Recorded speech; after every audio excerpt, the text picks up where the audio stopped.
Welcome to the live watch party for one of Romania's real rising stars who is having a brilliant season and getting better and better. Showed so much promise from a very, very early age.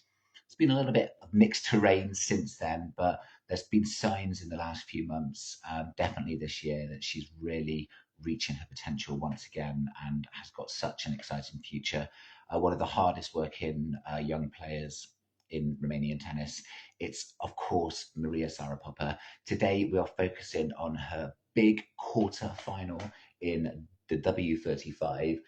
Amstelveen, I think I'm saying that right, aren't I? That's probably one of the more easier ones to say. Amstel, like the beer, not that I drink, but Amstelveen. I think I've got that right. Remember, this is going to be difficult. You're going to have to forgive me if I get this wrong a few times. They have changed the name. It's been rebranded. It's too many R's today, too early for these R's. Been rebranded to the World Tour Tennis. World Tour Tennis website. It's no longer the ITF, it is World Tennis. So I think you can still, well, you can, all of the original links will still work, the same website addresses, it will just automatically redirect with the name change. But it's now been rebranded to World Tennis. It's shorter, isn't it? It makes it a little bit easier to remember. So you can watch this match hopefully live if the streams work. It's not always 100%, but we'll see what happens. As you can see now, we're just waiting for the live stream to begin. Umpires on court apparently, so we are a little bit early just at the moment. Normally it takes a couple of refreshes. I think what we'll do, we'll wait for the match to kick off, and then we normally pop into Popa, as we should say. But yeah, the link's not working just yet. We need to wait for it to happen. I've got my coffee as always. Just topping up now. So today is obviously going to be about Maria and her match. That is where the big focus is going to be. We hope that you can watch along and that the streaming syncs up well with what we're saying. If you're not able to watch, we hope that we can do her match justice and we do a good job talking through and explaining it as best we can. Remember, it is on the World Tennis website. The original name was ITF. It should still work on any email address. It would be redirected.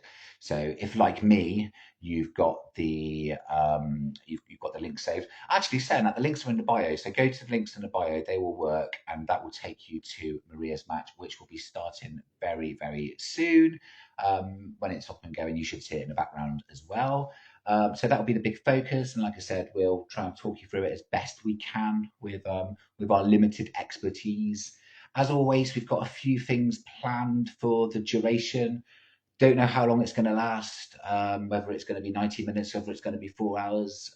Never quite know with Maria. But one thing that I will say for her is she is winning a lot faster this season. We had a lot of matches last year where she really was pushed and she's played such long, epic matches. But she's turning in a lot of straight sets results this year, which is really, really promising. And we'll talk a lot about Maria and her tennis and her development and as during the course. But that's to come. General topics that we're going to throw in as well if we get time. And as always, people's views and opinions are always welcome. Oana Simeon has got a new Court Chronicles out. You may have seen my post about that earlier. Also, there is a link to her blog on the bio because we love Oana Simeon and we love the Court Chronicles. It's so insightful, it's so honest, it's beautifully written.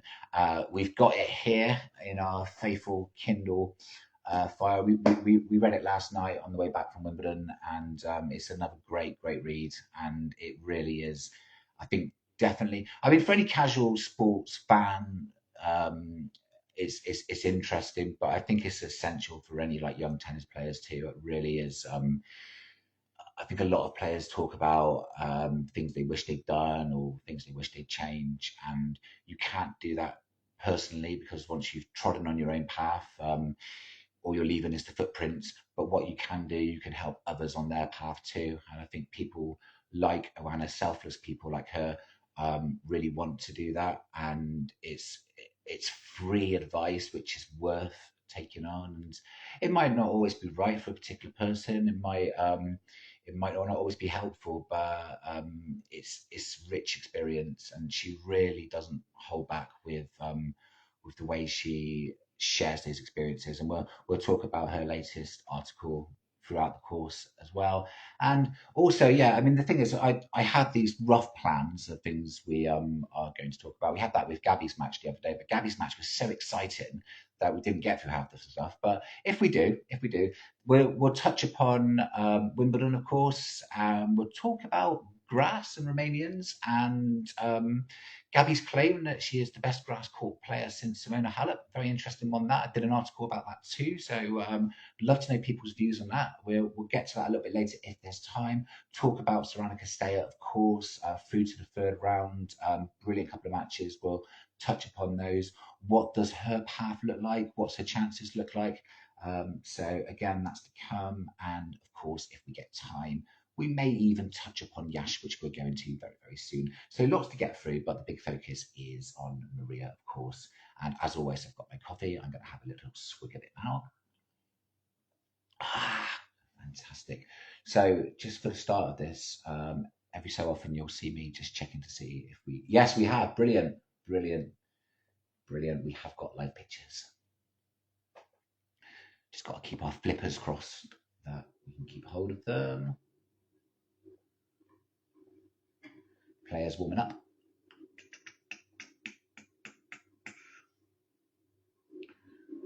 World Tennis website, all the ITF links should still work.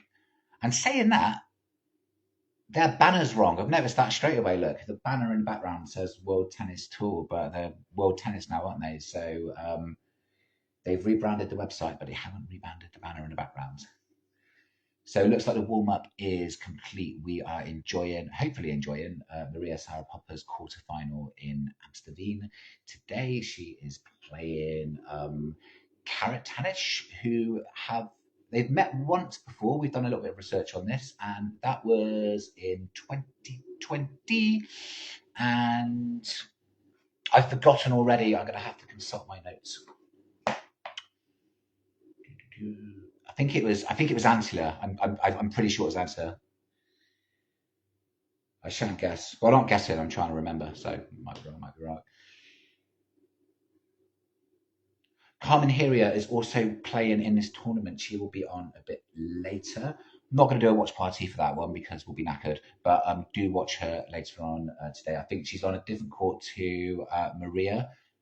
She is the second match on the other court, so keep an eye out for her. Obviously, if Maria plays a super long match and Carmen starts hers, we will definitely keep an eye on it and let you know how she's getting on. But Carmen Heria is also in action today, so we wish her well and said we will keep an eye on proceedings and see if she starts her match whilst we're on, how she's getting on. But we're off. We're off. Nice long point to start with. Look. It's Maria at the far end. You can tell that because she's proper handed, you see. And it's Karatancheva who is serving first. That's going to be a hard one to say, isn't it? Karatancheva. I think I'm saying that right. Karatancheva. I could cheat really, couldn't I? I could listen really carefully and see what the umpire says and just copy him.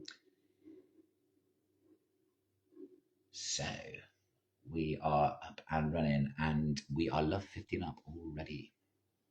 Let's just enjoy this first game. Give myself a little bit of a break from the chatting away.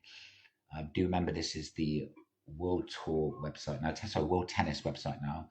But all of the previous links should work. There is a link to this in the bio, so you can watch along at home or out and about wherever you are if you have a device. Even if you need to turn me off to watch it, I'll understand. You know, I'd rather you supporting Maria than listen to me babbling on. But if you're not able to watch it, then I hope we can do her justice as we now go to 15-15.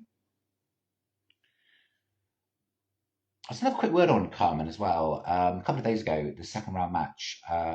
Again, it's been a bit hard for me to keep up with all of this because I've been in and out of Wimbledon all week. But her second round match, I believe it was 3 hours and 40 minutes long. That was phenomenal. So a massive congratulations, to Carmen for winning that one, but also for backing it up yesterday with the second match.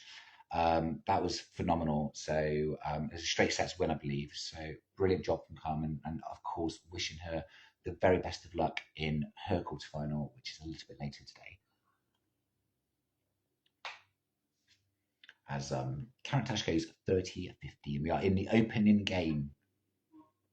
This is the quarterfinal, Maria Sara Popa, and it is W35 Amstelveen.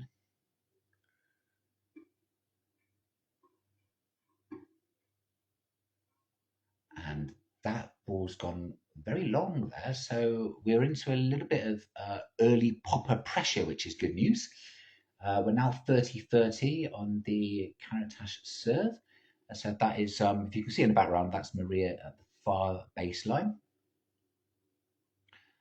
I was able to join just as they started, but I've worked out who's who because Maria, like me, is proper-handed. And I'm probably going to say proper-handed a lot throughout the course of this. For anyone that's not sure, that means left-handed. Okay, so she's missing quite a few first serves, Karatancheva. She goes out for the body. Another extended rally, going backhands going cross court. Maria just stepping in, but still forcing it from the backhand, attacking with the forehand now. And she does force the error from the Karatancheva forehand cross court into the net. So already we have a Maria Sarapova break point. Hey, let's go. Heidi. Early days though, PP, we shouldn't get too excited just yet. Remember, World Tennis, that's the website. The link is in the bio. All of the previous ITF links should still work. I say should still work. They do still work because we are using them. I'm wondering, and it looks from the pictures, it looks quite a hot day, but I'm wondering if she's got a little bit of a problem with the sun, the way she's struggling a bit with the ball toss there. There's an aborted ball toss just then, looked up to the sky, but she has managed to convert that previous point. So we are now at deuce, having the break point saved. But she is missing a lot of first serves in this game. And as I say that, she's missed another. So Maria's going to really want to try and take advantage of this. This is a golden opportunity to start this match in the perfect way. As the second serve rolls into the tee. It's a little bit tentative from both at the moment, just like they're testing the water, but Maria's coming straight to the net. Oh, she's getting a little bit overexcited there. She came in very early, couldn't quite do enough with the volley. It was returned quite easily by Karatancheva, and I think Maria kind of snatched at the next one and sent that well wide. But yeah, she did like lightning, really. She just got forward and really sort of saw an opportunity to try and finish that point. I think it was the right move as well. I think it was a good time to go in, but she didn't really do enough with the first volley at the net. And I think once that happens, you are a sitting duck. And the second one was really more of a reaction rather than like a proactive shot. So Karatancheva goes out wide on the serve on add in, but it looks like that return at the net has gone well wide, so we are back at deuce again. But yeah, as I was saying before, Maria introduced a little bit of drama into that last point. It just, as often as the way in early in a tennis match, it feels a little bit tentative. It feels like they are testing the water. There's quite long, extended, what I would say maybe safe rallies. I think they're both like putting balls in play, not being too ambitious and daring just yet. I think they're just trying to see who's where.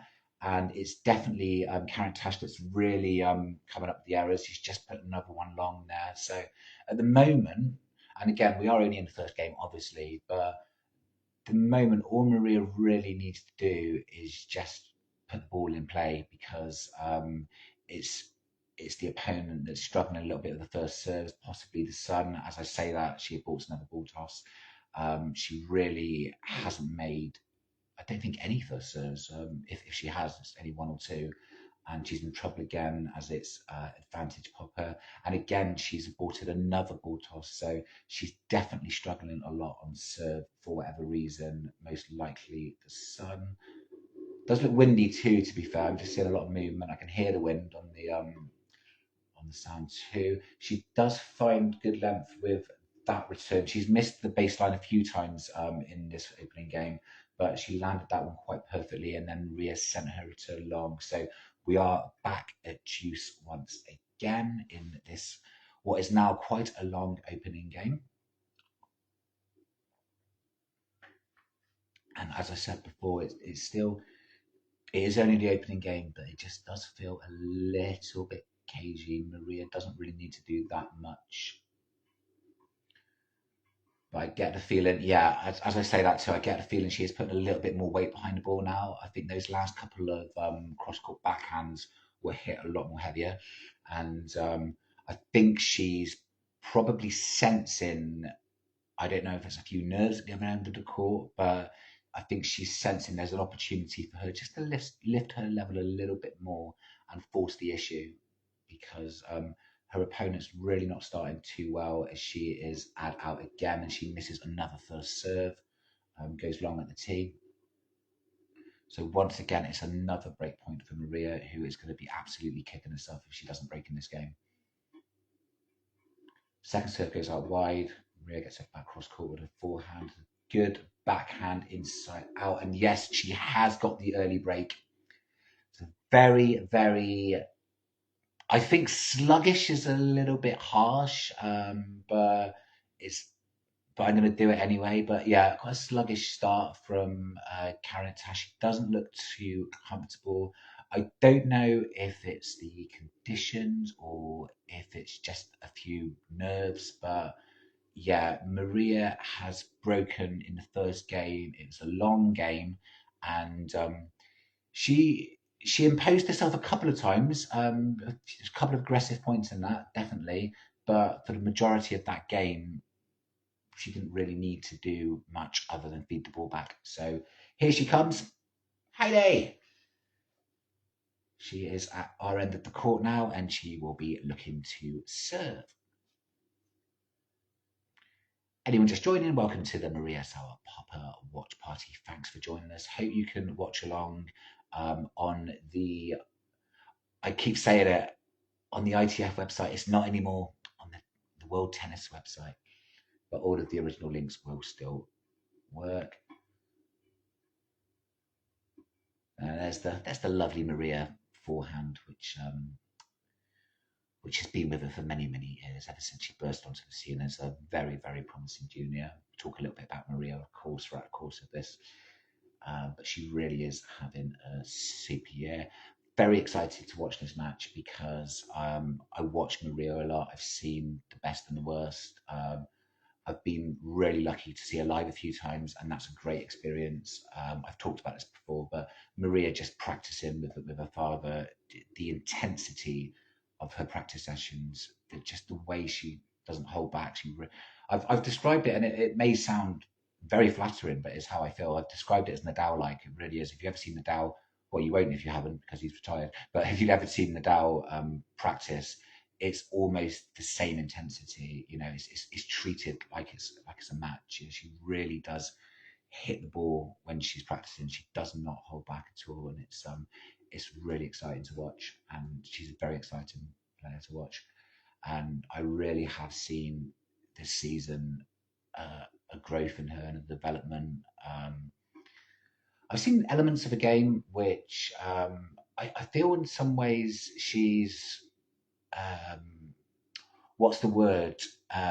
Maybe pulled back a little bit on. I think she's looking for more variety. I think she's definitely got a little bit more conservative in some of the points. Um, we're seeing less errors from her.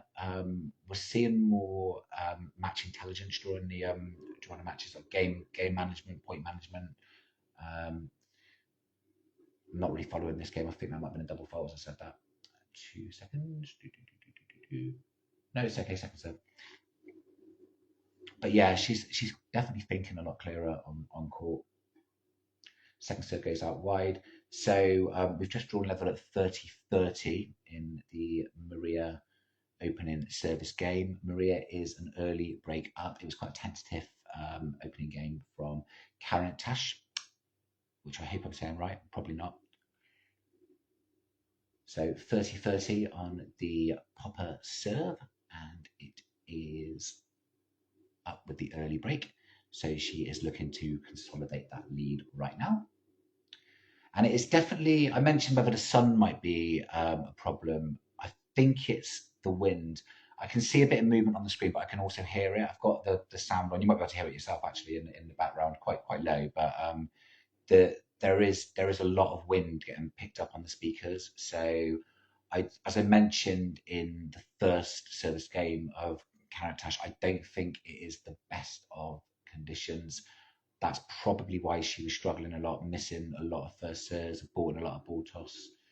And yeah, I think they do have a little bit of wind to contend with as we go into another rally. And it's a winner from Karatancheva going cross court into the court. And Maria doesn't actually go to it. I think she's been wrong footed, but we're now at deuce.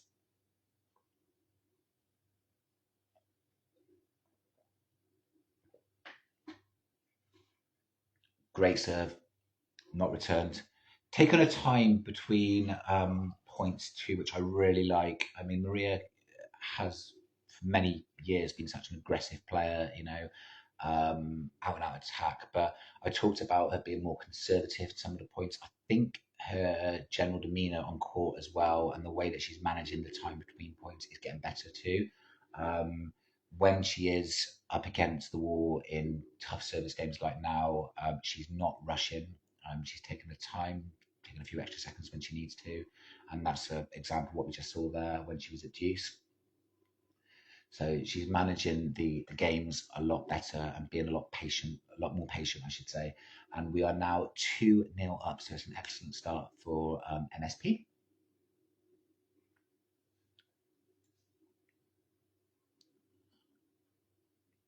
So we'll just see what she can do with this return game.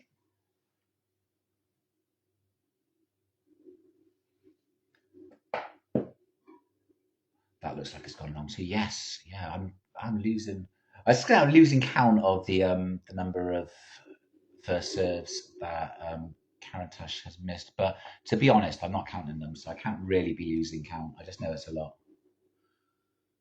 Yeah, it's a statement. I think I just double checked that she's made that. Yes, she has. That was a statement of intent. That forehand there. She kind of went down the line with it, and it was hit with some conviction too. She found a far baseline, and she's up early on this service game too. So she's really gone for the second serve aggressively, but it was a measured shot, and she's got it perfect.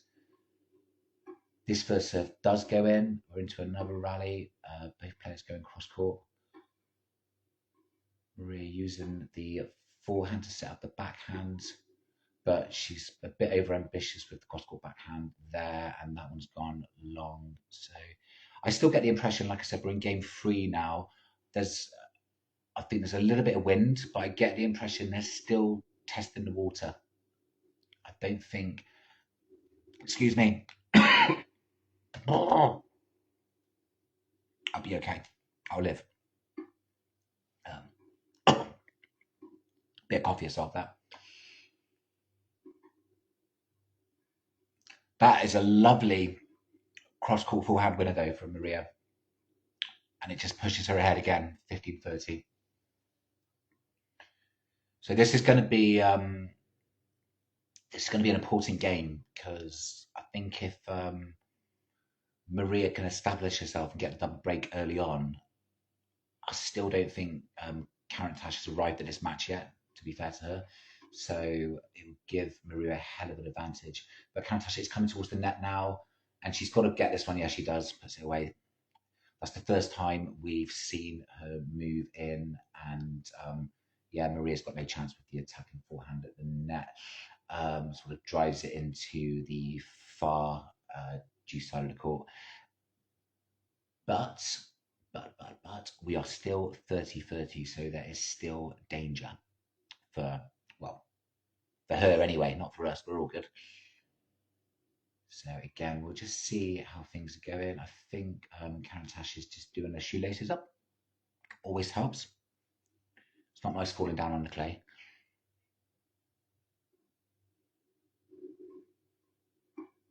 She's she's getting the first serves in now. To be fair to her, they're kind of rolling them in though.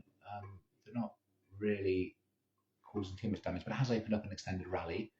Maria's stepping in again, but yeah, sort of hesitant to go forward, but she doesn't need to as Karatos puts her return well wide. Maria was stepping in with intent there, looking to try and get forward, but the return just went long with the service line, and it's another break point for Maria to go up a double break. So things are looking great, PP, aren't they? Where's Karen Tash going to go? She goes wide with this one. It's a good backhand down the line. It's too good for Maria, and it's deuce. Oh, it's getting exciting now. This game's got a feel about it. It really has.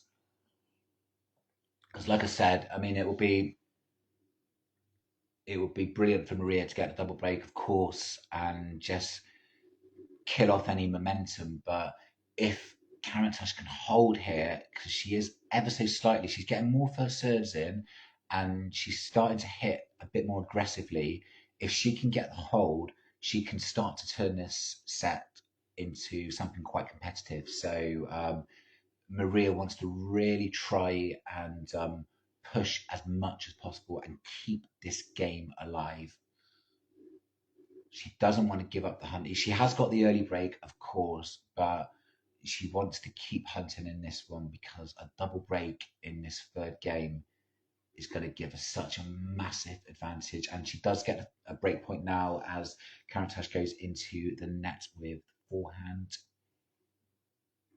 There are signs in this game of some momentum now from her opponent, so it will get killed off if she can convert this second break point.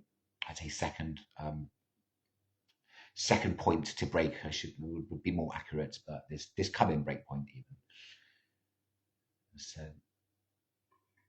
I was just about to say the first serve percentage has gone up, but she's missed that one. So Maria's got to be patient here. She doesn't need to be though, because it's a double fault, and we are a double break up early doors. Fantastic stuff from Maria. It's not a classic. I know we're only 3 games in, so it does feel a little bit tentative. Maria's doing absolutely everything right. Talked about the way she's managing her games, the way she's managing her points.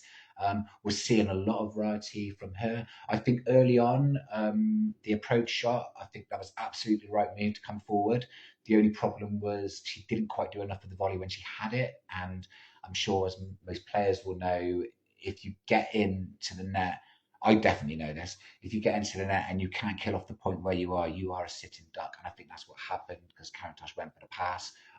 Maria got to it, to be fair, but got no control over it and sent it well wide. But in my opinion, it was a good play. I think she is looking to try and get forward, but I think she's also sensing that she doesn't quite need to at times.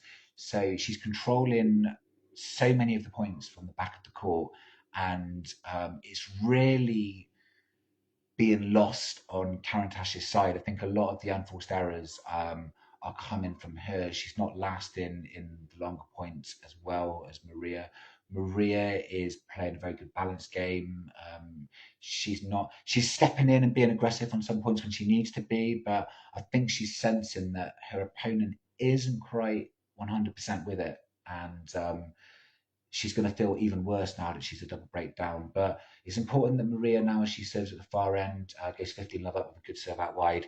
It's important that she stays in the present now and keeps working through her games. Because we have seen with many of Maria's matches, she's surrendered double break leads a few times, so she'll know that. And I talked in the previous game, I think it was, about her patience, which is one of the many things which has definitely improved. Her time between points, she needs that more than ever. She needs to manage her service games well, manage her emotions, and we're definitely seeing a lot of that early doors. I mean, like I said, she's being helped by not the best performance from her opponent, but everything she's doing.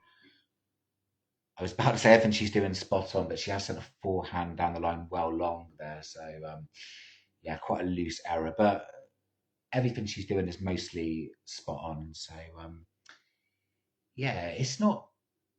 We're a double breakup. It's not quite got the excitement of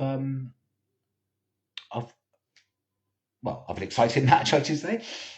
It still feels a little bit tentative. It is very early days, but we are crucially winning this one, and we're just watching Maria now serving to take a 4-0 lead as Karatancheva goes up to the service box. I don't think she's happy with where that landed, but it does look like she's not. She's just returning the ball. The umpire did step down out of the chair, but I think she thought she was asking her to check the mark, but I think she knows it was good. She's just going to give the ball back. So that is 30-15 now. 30-15 to Maria, and it is 3-0 with a double break. So it's looking very, very promising. There was a little bit of sunshine. I can see that on the court now. But said earlier, we can hear a bit of wind. Of the two, Karen Tosh has definitely struggled early on with her first serves, but that's got a bit better. I think it's died down a little bit. We can still hear it. I'm looking at the trees. You know, that's always a good sign, isn't it? But we've now gone 4-0 up. Fantastic stuff.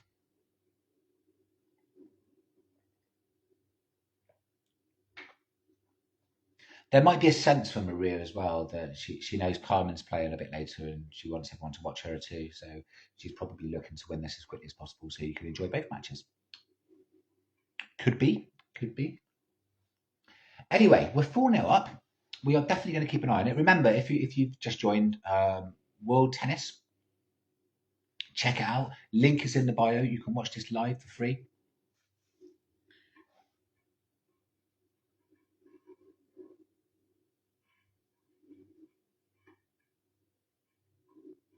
See, I'm saying it's not the most exciting match, but I am quite gripped to it. I'm intrigued. And as I say that, I'm glad that I didn't look away then because that was a brilliant forehand down the line winner from Maria, as she really is looking to take advantage now. I think in that last point, the quality and level has just gone up slightly from both players. That was one of the more exciting points of the match so far, and it was a beautiful winner from Maria down the line, which finished it off. So I'm gonna keep my eye on this for now because Maria is looking for a 5-0 lead, and she has got a very good chance as Karen Touch comes in, and that volley at the net's gone long, surely. No, she's made it. I beg your pardon. That looked. I mean, it looked like an awkward volley. I thought it might have sailed long, but she's obviously found a bit of the line there because the score line is telling me otherwise. 15-15, unless that's wrong. I'll be very careful here. My foot's sort of crushed. So yeah, we're 15-15. Maria is 4-0 up. She has a double break.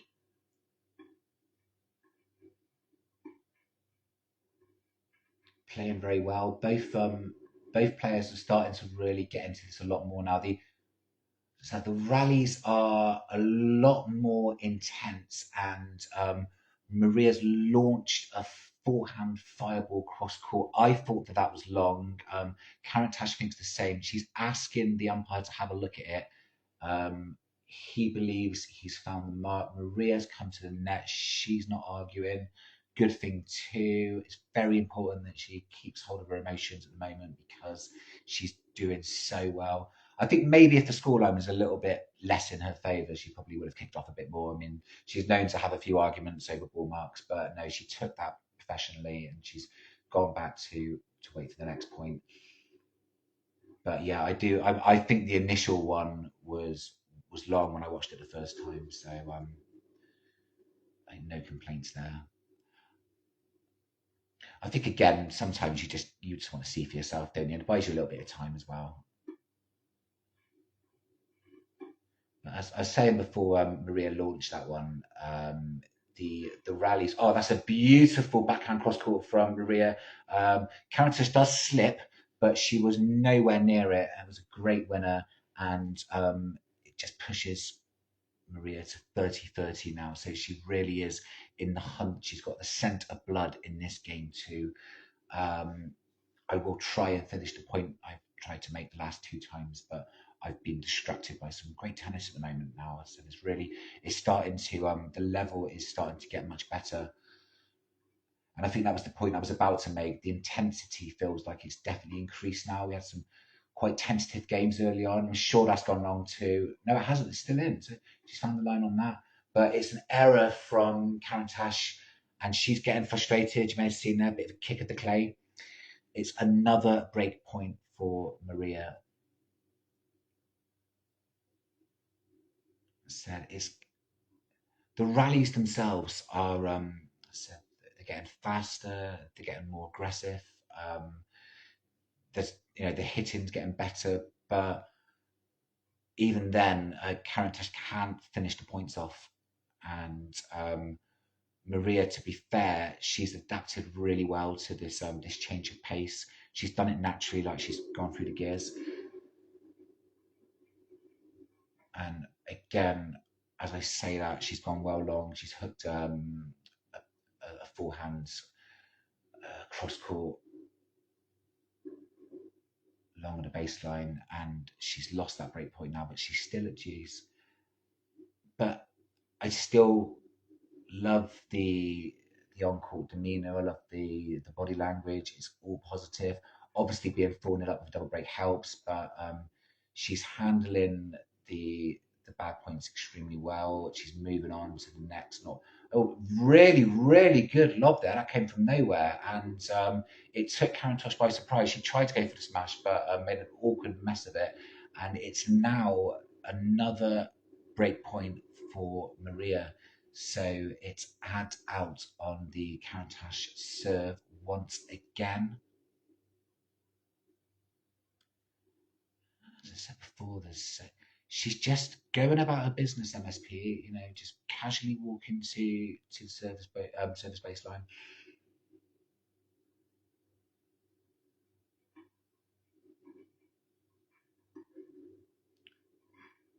The first serves have definitely gone up the Countess, but she's not doing enough with them. However, it's an error from Popa on that one. It was probably a more conservative rally that time. She rolled the first serve in.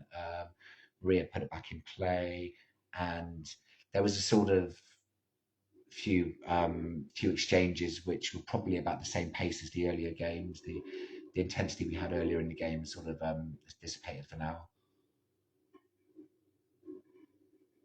Karen, she, I think mentally she's struggling a bit. I don't think she knows what to do.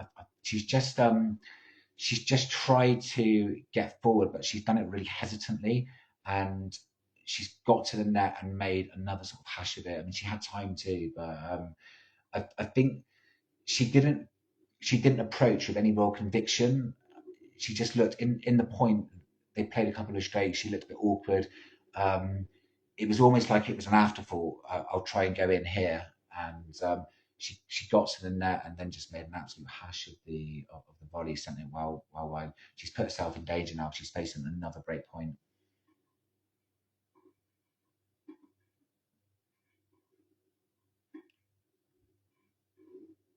And again, she's making all her first serves now. So the cry, it's difficult to see on this thing, but I wonder if Maria's really taken advantage of these first serves because they are quite slow, and she's going body quite a lot, but her serve patterns become quite predictable now.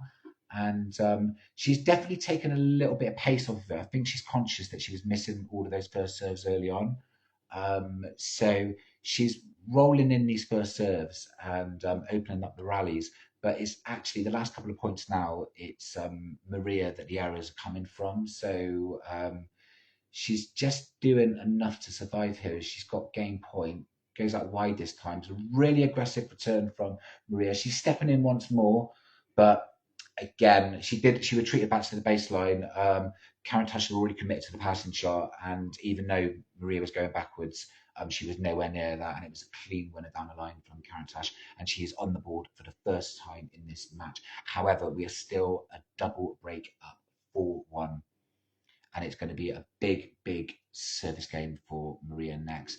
Just to because you feel that was one of those long games where the momentum was shifting just a little bit. I'm still not. I still think there's a lot of hesitance and probably nerves from Karen Tash. I think she's definitely playing better, but I think there were a few opportunities for Maria there, and she didn't quite take advantage of them. So let's hope that she doesn't rule that. Just a bit of coffee break now.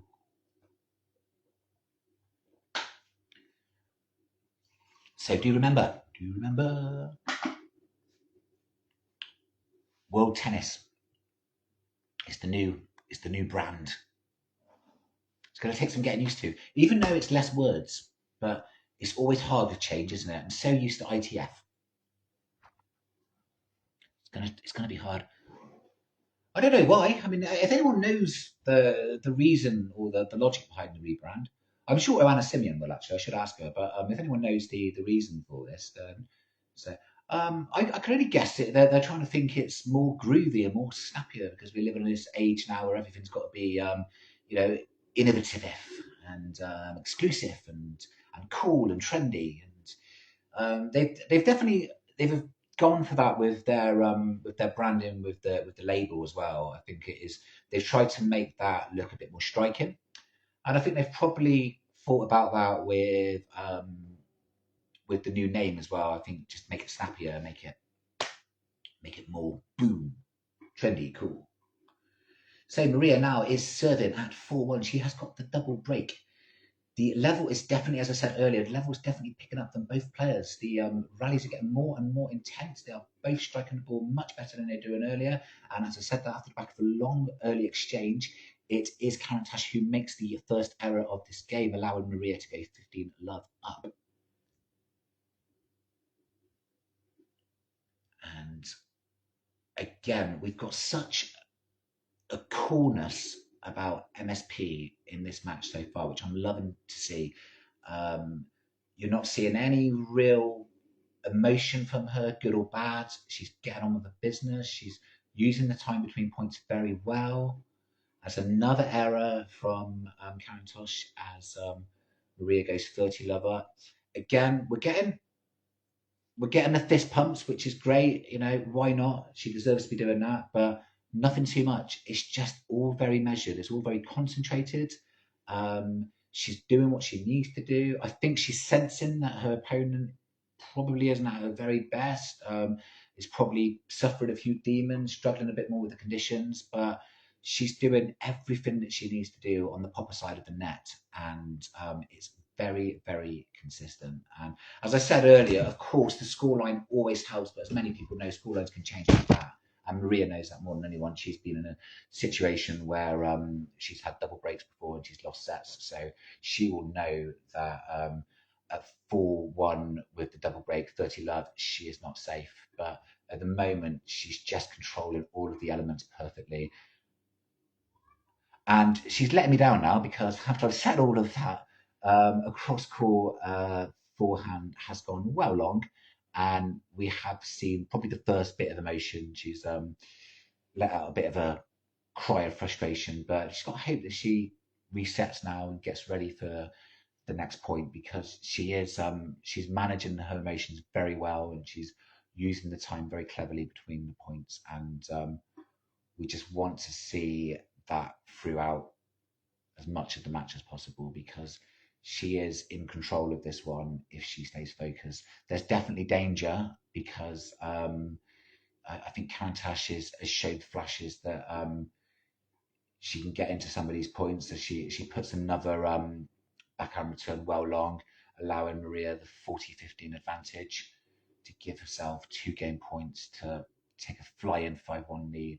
But yeah, there's no real consistency from the opponent. So Maria's really got to do everything that she's doing at the moment, continue to do it, and continue to control the controllables, all the cliches, all the famous cliches. She doesn't want to, lose it at any point. Just keep resetting because that serve's beautiful. It's gone out wide, and the return's gone well long. She had no chance with that serve, and it's 5-1, and that's what she's got to be telling herself. You're 5-1 up, I'll have a little bit of my coffee. So we are 5-1 up with a double break. Come on, PP. He's loving it. In the rebranded World Tennis? World Tour? World Tennis. It is World Tennis, isn't it? Yeah. You see, it's less names, but I still can't remember it. I'm getting old and forgetful. But the ITF website still works, so do use the link on the bio to watch along if you so wish. Drop any thoughts or opinions on the match. We do have a few topics that we were going to talk about, but we're kind of said it's not the most gripping tennis match, but we are gripped to it because obviously Maria's doing so well, and we just want to make sure that she keeps it together as she goes left 15 up again, and we want to see her safely through this opening set, and hopefully that she starts the second one in the same fashion. But we do have, as always, a couple of topics that we were going to touch upon. We want to talk about Ioana Simeon, of course, her latest court chronicles, also in the bio. Do check that out. I have a link to Court Chronicles, Ioana's blog. I read that on I wasn't on a train. Where was I? I was on a coach. Come on, Bobby. Bloody trains and coaches. They're different, aren't they? They're a bit different. Yeah. One of them needs a track and the other one needs a road. Come on. I'm tired. Sorry. I read it on the coach back from Wimbledon last night, and yeah, it's a fantastic read. So inspiring.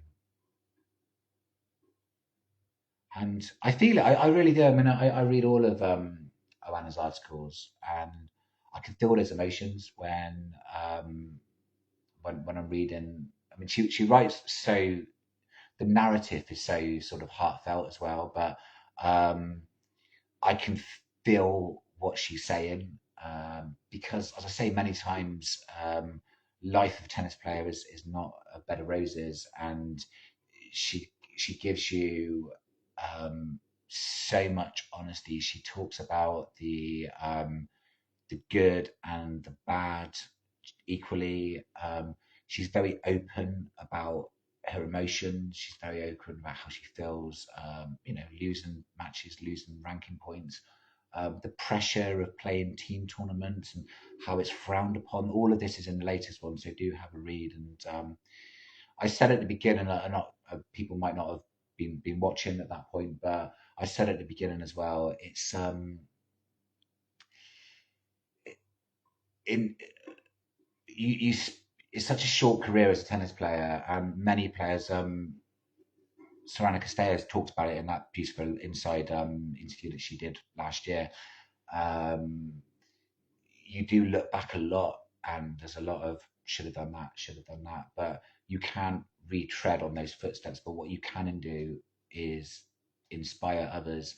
And when I read about Ioana, who's on the players panel for the World Tennis now, formerly ITF, when I hear that she's making suggestions to make tour life easier, to make sure that even things such as main draws are done earlier, the day before, on a Sunday night before 6 o'clock, rather than the very day before the draw starts, giving players time to get used to the draw and to assess the path, and not tell them so late the night before.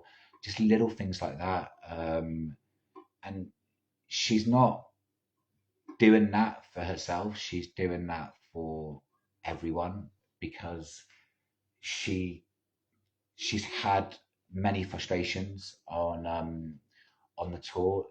We are set point, by the way. Sorry, I've still got an eye on this. 30-40.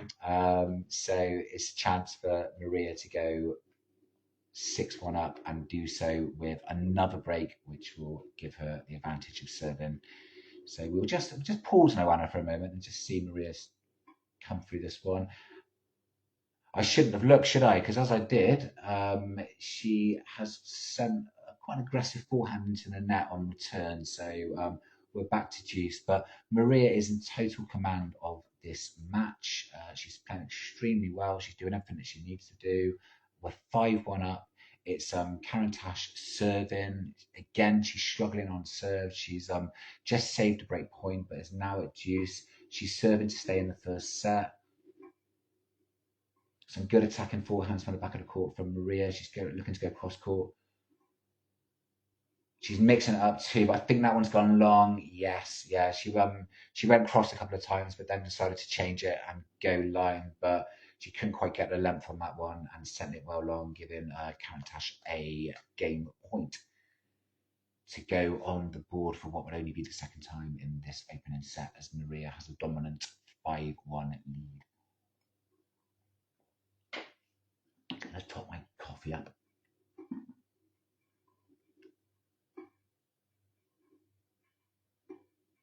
I feel we talked at the start about Karen Tash's first serve percentage being ever so low and how that's picked up a lot. But then I talked about how the first serve seemed a little bit tentative, still a bit slower. But I get the impression as Maria forces another deuce, I get the impression now that she is hitting those first serves with a little bit more confidence.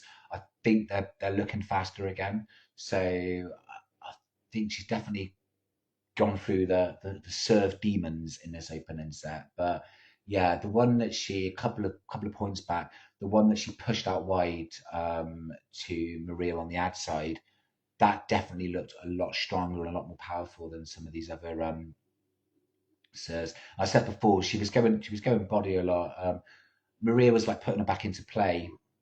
She punished one or two of them, but yeah, it almost feels like Karen Tash was conscious of her first serve percentage being so low early on, and maybe took quite a bit off the first serve, and that was working quite well. But I think now that the first serve percentage is gone up again, I think she's feeling more confident with it, so she's hitting much bigger on the first serves once more. So she's more of a threat. So it's important that Maria stays in control. As I say that, it is an error from Karen Tosh, and Maria is another set point. It's 5-1. We are on the Karen Tash serve, and it is break point / set point to MSP, who has put in a really good shift so far. Goes big with the forehand down the line. Now goes cross court with forehand. I think she's going, oh no, never guess. I think she was going to go line again, but she proved me wrong. Yeah, that's Countess drawed her in then with forehand. She went into the forecourt, got a bit lost, and yeah, we're back to deuce.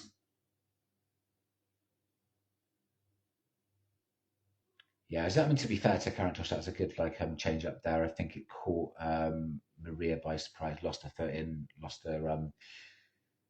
her court position in, and just basically got caught out on that one. So we're back at deuce, but again, it's a really, really long game.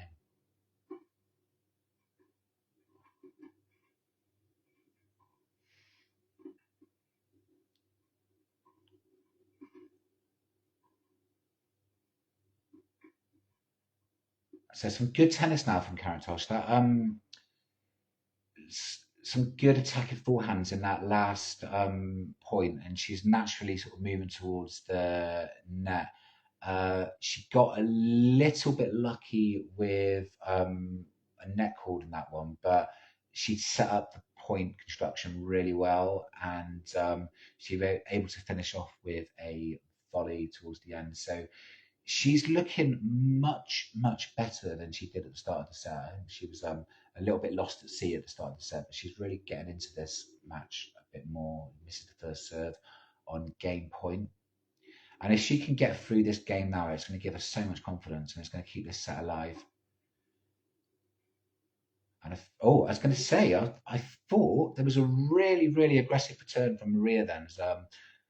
Backhand straight into the far court. But I thought she'd gone long, but she's found the line and she has kept this going. So juice. But yeah, she really struck that with intent. It was a beautiful hit there. She made that one. I mean, it looked initially like it's always hard to see on this one because it's a fixed angle. It looks initially like it might have just sailed a bit long. And she maybe overcooked it ever so slightly, but she hasn't. She's found the line, so it's a perfect, perfect winner, and she's kept the game alive. And like I said, this, even though it's a dominant scoreline, this again, it feels like another really important game. Especially when you're in one of these, you've got so many chances to run away with the set. If Karatancheva can find a way to hold, it's going to still be alive. It's going to be 5-2, and then the pressure's going to be on Maria to serve it out. But a good attacking forehand into just a minute. Yeah, that's beautiful, absolutely beautiful. And you can probably hear her come on there. She's really looking to play aggressive now. She's stepping in cautiously. Two great forehands there. Hits one into the far corner of the ad end. No chance from Karatancheva, and Maria have got another set point. And you heard a big come on there. She's feeling it. I think she's feeling the importance of this game. She wants to get it done here. And a good serve, though, finds the line, and it's a really good return off of that.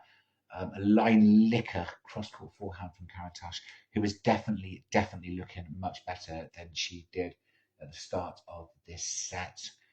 Do not be deceived by the scoreline. This is getting closer by the moment. This is a really, really important game. The level from Karatancheva has risen a lot, even these last few points. And Maria's going to want to get this done here. And as I say that, there's a roll of the head. She has hit another return long of the baseline, giving Karatancheva a golden game point in this super long game, which Maria needs to break to take the set. And full credit to Karatancheva there, steps in again, hits the forehand winner into the open court, and she's kept this set alive, and she is looking dangerous now. There's going to be a lot of pressure on Maria to serve this out. This could turn. The level from Karatancheva has really, really picked up. So we've got, well, for us, definitely, we've got a nervous Maria Sara Popa service game about to come up. So we just got to hope that she keeps doing everything that she's doing so well. She is serving well. We've talked about her point management. She's looking really good between the points. I think the emotions are creeping in a little bit now. We're seeing a bit more animation from her as it gets deeper in the set. So it's a really, really big service game coming up, because if she's still got a huge advantage, she's 5-2 up, double break. But if she doesn't serve this one out now, it's gonna get sticky and it's gonna get complicated, and she'll be aware that she had quite a few golden opportunities to win the set in the last game. So a big, big moment for Maria Sara Popa in this opening set, which she is 5-2 up, serving for the set, seemingly in control, but her opponent is starting to look dangerous. PP starting to look nervous.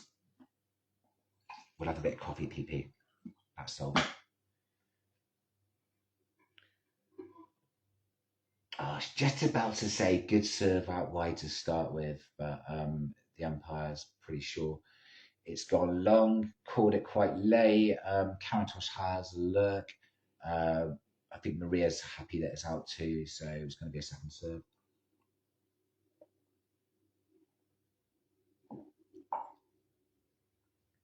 It must have been quite long for the umpire to get involved because he's on the other side of the court. Second serve goes into the tee. That one looks like it's gone long, but it hasn't. No, that one's found the line. Attacking forehand on the line. Oh, good shots there from Maria, but can't quite finish the point. Goes into the net.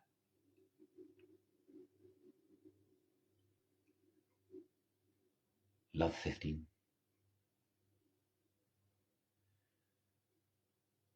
Again, looking calm, which is good. Taking a bit of time.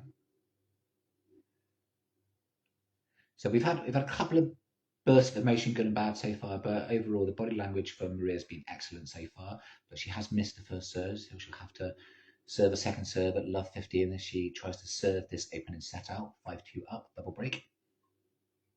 Second one goes out wide.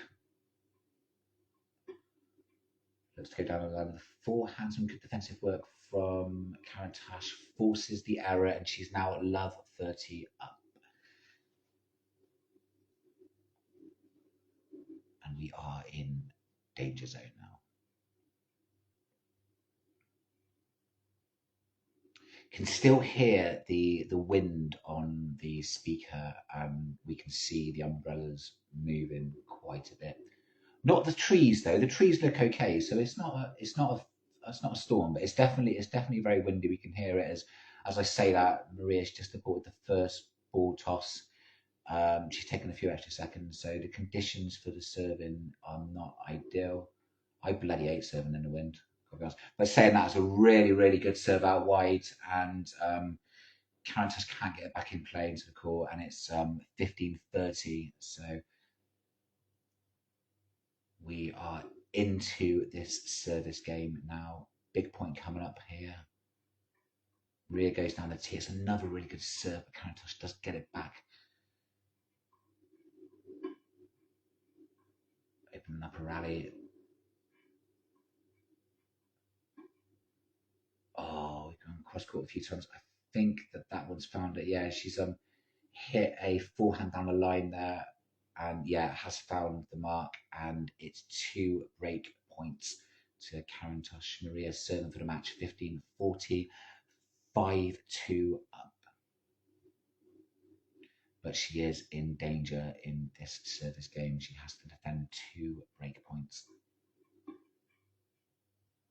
Goes T again, lovely little serve, and Karantash has put the return well long. So the first of the 2 break points has been saved. Maria serving for this opening set at 5-2, but she is 30-40 now.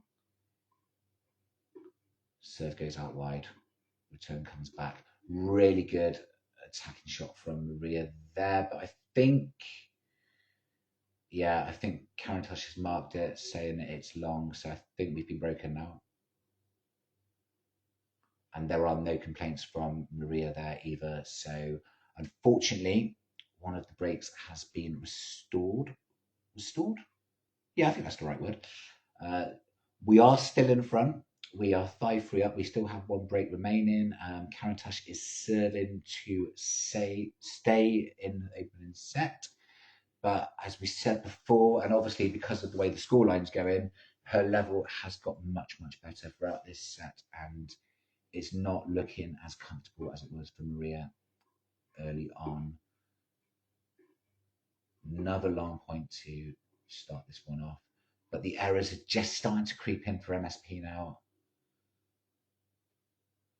Just losing a little bit of that confidence, just not feeling the conviction she felt with her shot making earlier. And I think, whereas we said before she was sensing the level was a bit low from her opponent, I think she's definitely sensing that it's gone up quite a bit now.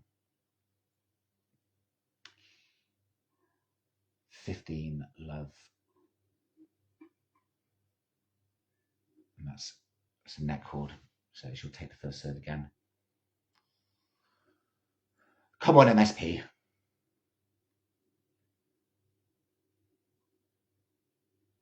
Grip WPP.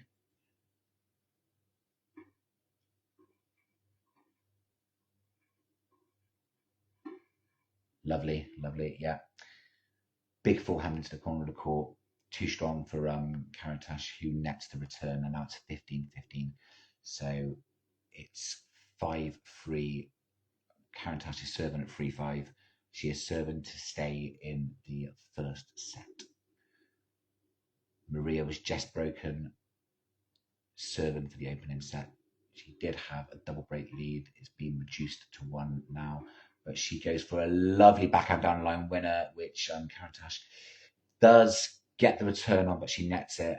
And it was beautifully struck by Maria to give her a 15-30 advantage in this game and to put her just 2 points away from this set. So many chances to win this set now, so she's going to really, really want to do it here. And she's got a golden opportunity as the first serve is dropping once more from her opponent. So a bit of patience here. She's 15-30 with a second serve to look at. That one goes down the tee. I think it's been called as a let, yes. So she'll have to take it again. Is she going to go for the same place? I think she tries to. That's a really good return from Maria. And oh yeah, a beautiful cross-court forehand. It opens up the court on the other side and she hits into the open space. Absolutely beautiful winner and some really intelligent play from Maria Sara Popa. It gives her 2 more set points. She is 15-40 on this service game now, 5-3 up. Having just had the opportunity to serve out the set, wasn't able to, but she's really imposing herself once more and she has 2 more set points.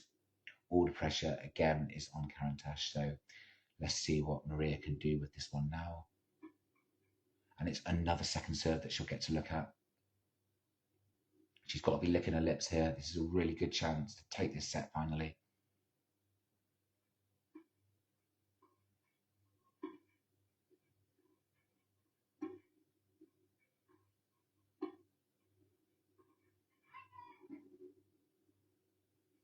But it has, yeah, the return's gone very long.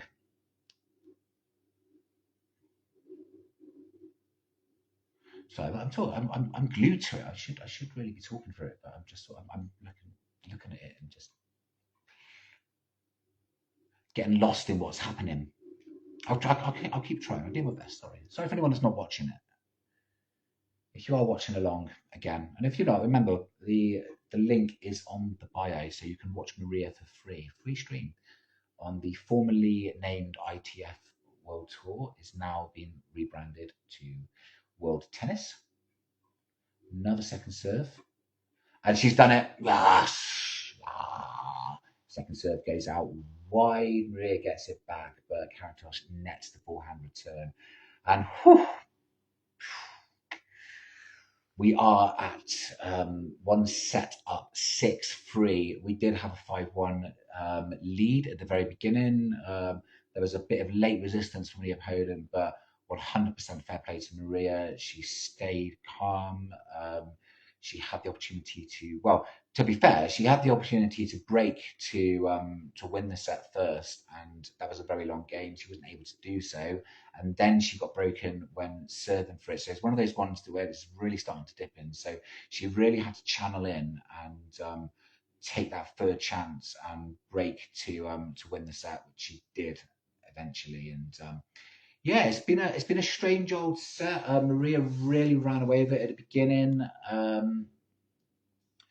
Karatancheva didn't look too impressive. I think she looked a bit nervous. I think the first serve percentage was very low, struggling a little bit with the conditions, but I think she definitely got better and better. Certainly in the middle of the set, the level from both players really rose, and we had some great tennis from both. It dipped a little bit towards the end again, but yeah, it's really good set tennis from Maria, though. I mean, throughout the whole course of the set, she managed the conditions, she managed the games. Conscious of what was going on. A lot of unpredictability from the other side of the net. You know, one game is excellent, the other one's a little bit, you know, not as good. So she didn't really get a feel for what was happening with her opponent, but she kept doing what she needed to do well. Very good between the points, very good with her emotions. And like I said, she put balls in play when she needed to. She went big a few times with success. She bounced back from some glaring errors, which is always key. I think she got a bit overambitious with a few shots, but then reset. So a lot of variety from Maria, and again, she's tried to come in a couple of times. I think there was a game earlier in the set where it was absolutely the right move to come in. She just didn't quite do enough with the volley, and got punished for it. But yeah, there's a lot of clear thinking out there, and like I said, there's a couple of outbursts, good and bad, but overall, she's just looked very concentrated and very measured, and she's managed what could have been quite a sticky opening set, and it could really have turned. Well, it turned a little bit, but she obviously had the big advantage from the beginning of the match. But yeah, 100% has looked the better player, and it's been a very, very professional and mature performance from Maria so far.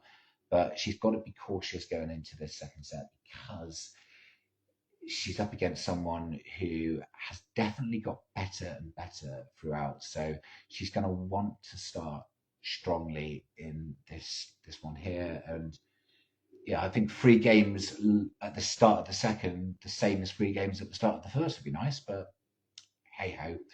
But yeah, we're at the set break now, so they are cleaning the courts as you do.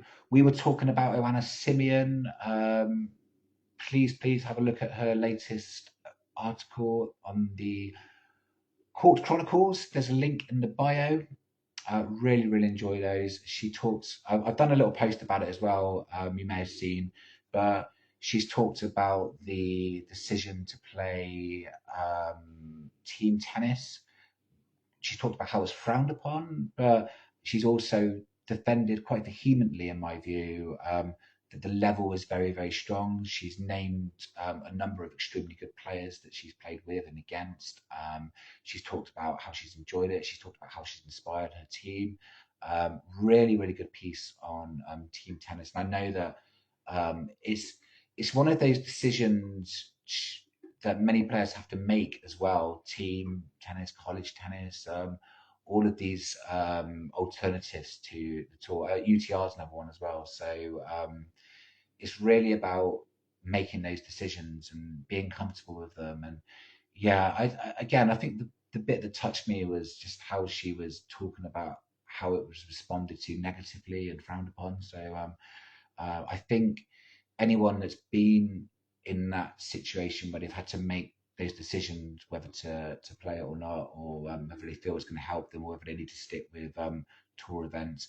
I think her thoughts will really guide and help. So that was for me that was a really interesting point. And another thing she talked about, which will resonate with many players, is the merciless way that you lose points every year. If you have a good summer one year, those points come off and you've got to defend the pressure of defending points. And that's tied in with what she was saying about the fact that she was playing team tennis. Because when you're doing that, you're not defending the points. And she was pointing out what a point deficit was with her own ranking and how she was sort of coping with that mentally. But it was a really, really good piece as always. And I just find her incredibly inspiring. And like I say, it is I absolutely, again, I mean, I like Joanna, as everyone knows.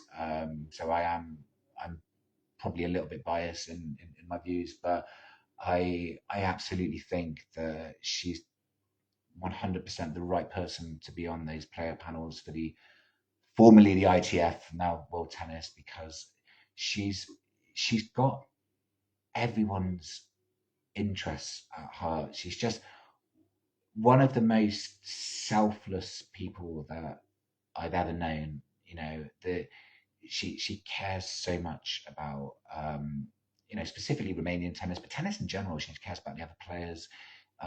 She writes those articles for other players. It's as simple as that. I'm sure. Well, I know it helps her too. I mean, I think it helps a lot of players to diarise.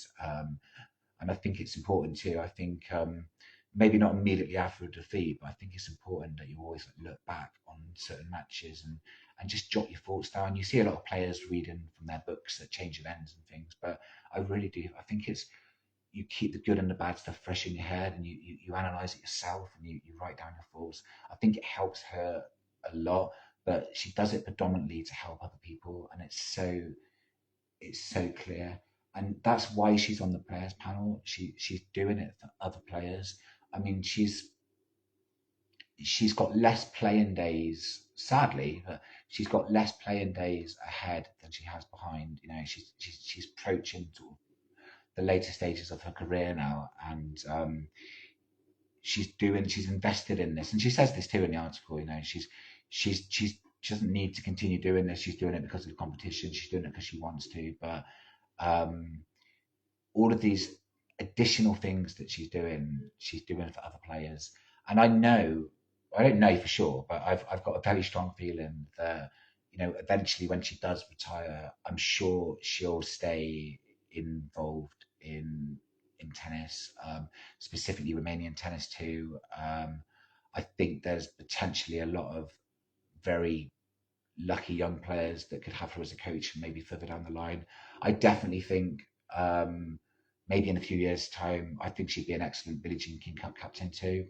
But she's got such an exciting post-playing career ahead of her, and she's just she's so given. And I think, as I said many times, she's one of those people that you just need to make the smallest effort with, and you've almost got like a friend for life. And she's so caring about other people, and yeah, I do so much to try and promote and support a lot of the younger players. Maria, for example, her generation, and even the ones coming up behind her too.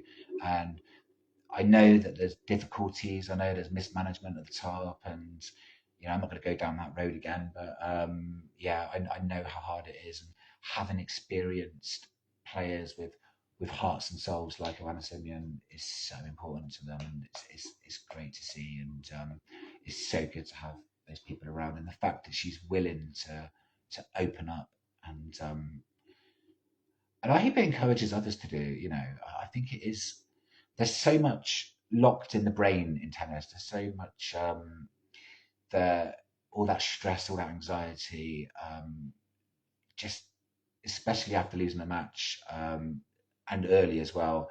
I think it's the biggest headache in the world, and I do think it helps to analyze it and to share it, and that's what she does. And yeah, I did an interview with Anna a couple of years ago, and we talked about that as well. About it may not work for everyone, but the importance of just writing, just keeping a diary. It doesn't need to necessarily be like a daily diary. It can just be like a match diary. I think a few players do it, and it's yeah, just to help you along the way, just to help you with your emotions, and because sometimes you learn the toughest lessons from the defeats. And I think that's a good example with Maria. We saw her really struggle last year, the start of last year, the end of 2024 and the start of 2025.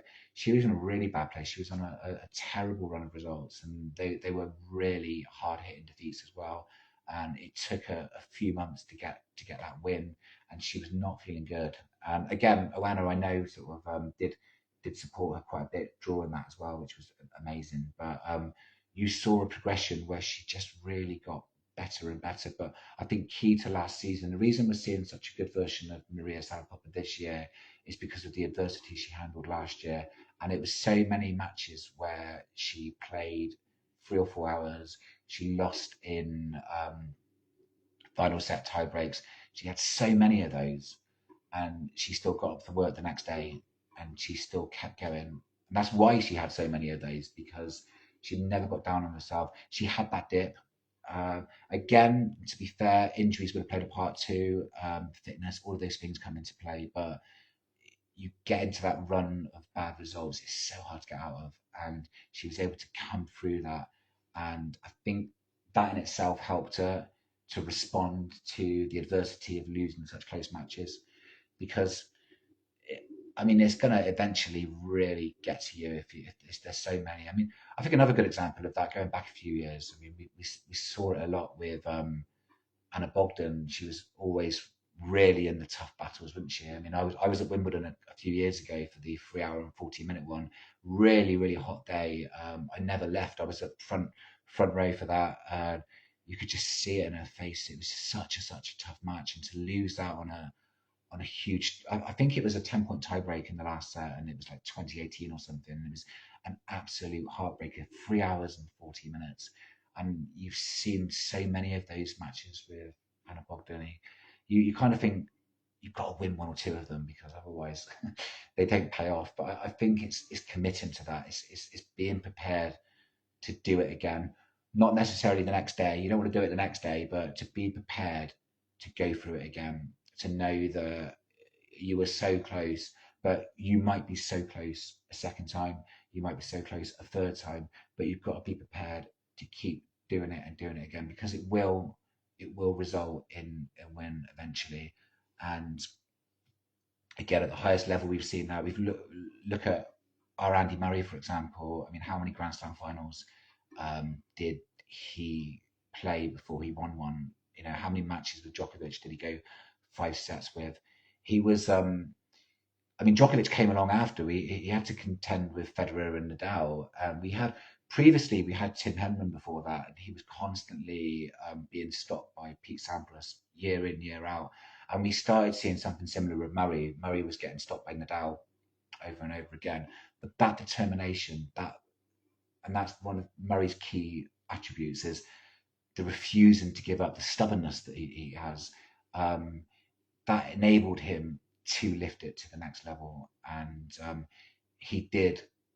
He was prepared to keep suffering those defeats, and fighting away. And eventually, he was one of the very few players to break that dominance of the big three. And also, he was one of. Oh, I always call it again. I'm British, so I'm going to be a bit biased, but I always call it the big four myself because I feel that Murray is very much part of that group. He's not as good as the other three. I mean, stats tell you that obviously, but he was always with them. He was always in those semi-finals. He was in those finals. He's won 3 majors, but he's been in so many other major finals. He's won so many Masters, and I felt that he was part of that group because it was those four players that dominated men's tennis for so long. But it's just a reminder that it's such a tough journey, and he had to lose so many hard matches before he finally got there. And again, that's the kind of what we've seen with this journey that we're on with Maria. And I see a progression where she's becoming a better player for it. I think she's looking more complete. And at 20, nearly 21, I think she's 21 later in this month. I always say with me, it sounds it's her age is a surprise because she's burst onto the scene so early. It feels like she's been around forever, but it's easy to forget how young she is. I mean, she achieved so much as a junior. She achieved so much too, and when she hit the senior tour earlier on, and I think that there was so much pressure on her too. And as I said before, it's watching her matches live. There's there's always an intensity about them. It's incredible. I mean, you've got especially when you've got the whole Popa family there. You know, it's constant. You feel it. You know, there's a lot of dialogue and there's a lot of intensity, and you just know that she must feel so much pressure, and she does. But I feel that the Maria Sharapova I'm watching this year is just a little bit calmer. You know, a bit more. As I said earlier in this, a bit more conservative. She's managing the games better. She's managing her tennis better. She's not always going for all-out attack. I mean, when she first came onto the scene, it was all about that huge hammer of a forehand. But I mentioned last year. I mean, I did a text commentary of her match in the Hague, which she's playing out next week, so I'm looking forward to that. But I mentioned that last year. I thought that the forehand maybe she took a little bit off of it, and she started making the backhand more aggressive. And there was a lot of experimentation, I think, in her game last season. But I think this season there's a lot more all-roundedness. I think there's a lot more variety. Um, I think she's realizing, she's discovering herself. She's knowing that she does have other strings to the bow, as we say, and yeah, it's really good to see it. But I think the exciting thing about her is it doesn't feel like we're there yet. I think it's good, um, but it feels like there's so much more to come. I think that she's only almost like in the middle of this journey of discovery. I think what we're seeing in her matches regularly now is so good, but it's going to get better. I mean, God, God forbid she doesn't get any more injuries or anything like that. Fingers crossed, and wishing her good health. But yeah, it's it's very much you see a development, you see a work in progress, you see her wanting to improve. You watch her one week, and you watch it the next week, and you just see little changes, you see little differences, and it just feels like it's something growing. There's a confidence about her in her mannerisms as well. I talked about in this match as well, but always you're seeing a slightly different Maria on the court in terms of her body language. She seems a lot calmer. She's thinking a lot more clearer. Shot selections are very good. Variety. She just seems much more patient as well.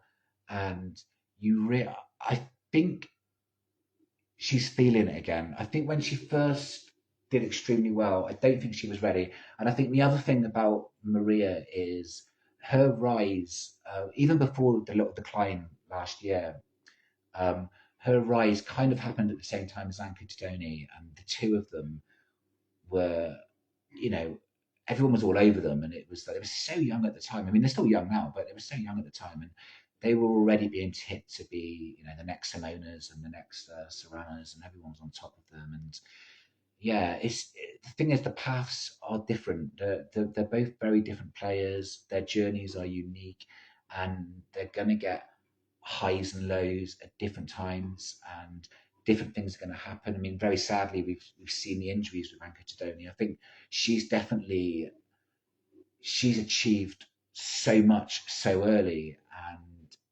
in some ways, it's costing her body a little bit because she's she's in a situation where she's way ahead of schedule, and she did get into the top 100, and she was playing all the big tournaments in a similar way to Emma Raducanu. It's like that she's been propelled into the limelight so quickly, and her team have tried really hard to sort of make sure she's managing the tournaments well. But yeah, she has suffered so much with injuries too, and we always wish her well and hope to see her back soon. But it's all about this development stage, and things happening at different times. Because I always felt when I I felt Anchor was when the hype first started.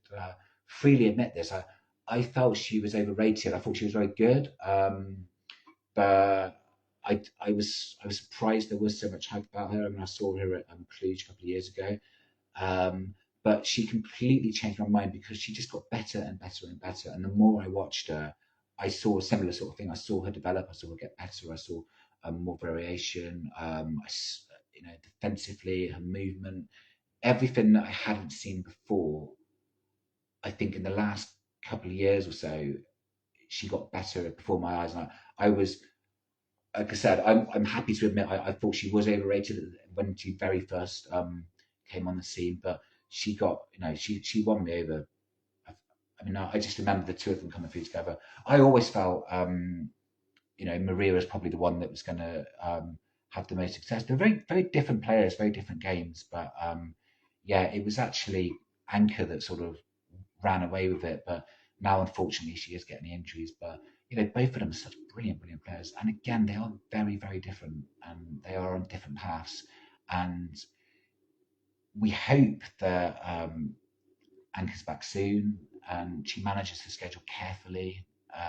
It's going to be very, very hard, but she's obviously got an amazing team around her, and I think it's the same team as Sorana. Lovely, lovely people and great coaches, and that's going to help her so much. And that's the reason why she had so much success in the last couple of years so quickly, and those are the people that she's going to want with her when she returns to the tour, because it's not going to be easy. But the the mentality of Anka is one of the strongest things, and the work ethic and the commitment, all of those things aren't going to go anywhere.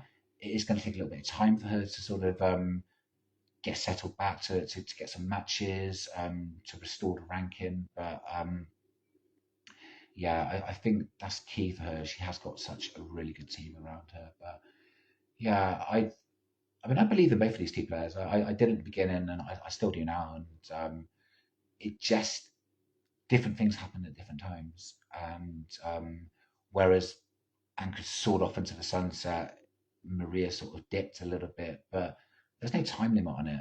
It's and again, as I say, there's just looking back at the match, lovely little cross court forehand winner from Maria there. She's in a bit of a tricky game. We're 2-2 as I've been gabbling away, 30-30. So she's just going to try and make sure she holds serve here, keep it competitive. But even now, as I said earlier, there's that calmness between points. A good serve down the tee, lovely little forehand into the far corner. Mix it up with a backhand, and then Karatancheva goes for the backhand return, but she nets it, which is lucky because Maria was nowhere near there, but she didn't need to be because it's an unforced error from Karatancheva, which gives Maria game point. We are 2-2 at the second set. Maria has won the first set 6-3. You can watch along on World Tennis, I think it's called now. It used to be ITF. Link is in the bio. You'll find it. Maria just serving here at game point. Keep it on serve. Goes out wide. Oh, to be fair, that's a really, really good backhand down the line winner from Karatancheva. And Maria's in a spot above her now at deuce in this fifth game of the second set. So yes, PP. We will turn our focus onto this match again.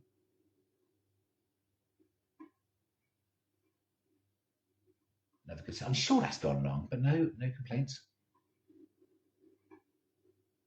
Karatancheva controlling the points from the back of the court, but she goes for another backhand down the line, but this one's a little bit too overambitious and sails well long, allowing Maria to get the game point. So she is in on the fifth game of this second set, which is on serve. Maria is one set up, 6-3.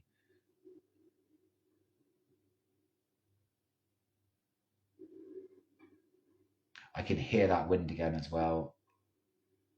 That's a lovely point. Lovely point.